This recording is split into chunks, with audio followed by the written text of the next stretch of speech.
Alice Hood has come in today. Thanks, Alice, for joining us on this video diary program.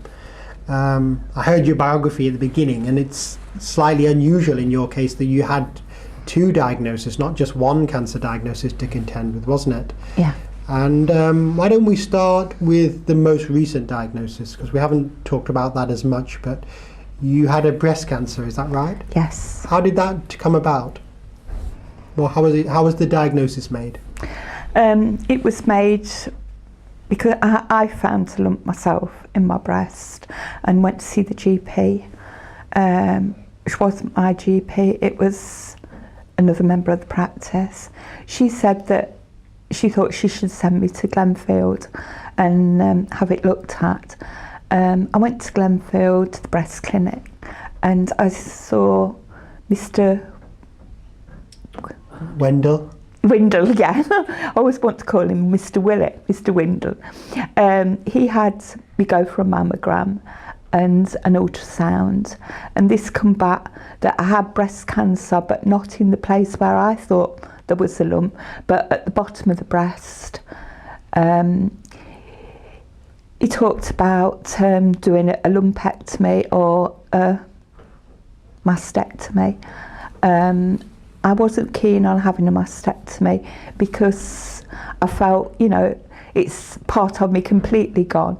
So we agreed on the lumpectomy, and this would be done. He gave me a date, the 19th of December to start with, and I said I would rather see Christmas, thinking that this was my last Christmas. And we agreed on the 6th of January. So on the 6th of January, I came in and he took a lump out along with two glands from under my arm and a margin of extra flesh. The lump turned out to be cancer, and it had spread to one of the glands under my arms but not to the other one. So we talked about having chemotherapy and radiotherapy afterwards. I came home after about a couple of days, still totally devastated. A doctor only had to look at me in the face as I walked by, and I was in tears. The nurses sat with me, everybody sat with me, but I just couldn't stop it. I was so frightened that this was it, I was going to die. I mean, we're all going to die sometime, but I was going to die now. I wasn't going to see the summer, I wasn't going to have a holiday, I wasn't going to do anything. I wasn't going to see my daughter grow up and get married, nothing. Just this cancer was going to kill me. And I was so set at this point that that was it, and that was the end all,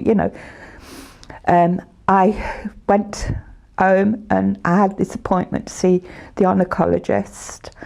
I went to that, and he was not what I call a nice man. He had no bedside manners.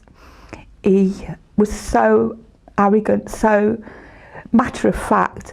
Right, you've got breast cancer, we're going to do this, this and this, and that's it. There was no, you're feeling like this, we'll get someone to help you. There was none of that. It was just, you're going to have 6 treatments of chemotherapy, and then you got 5 weeks of radiotherapy.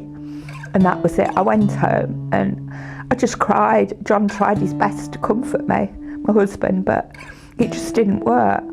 I cried at night, I cried in the day.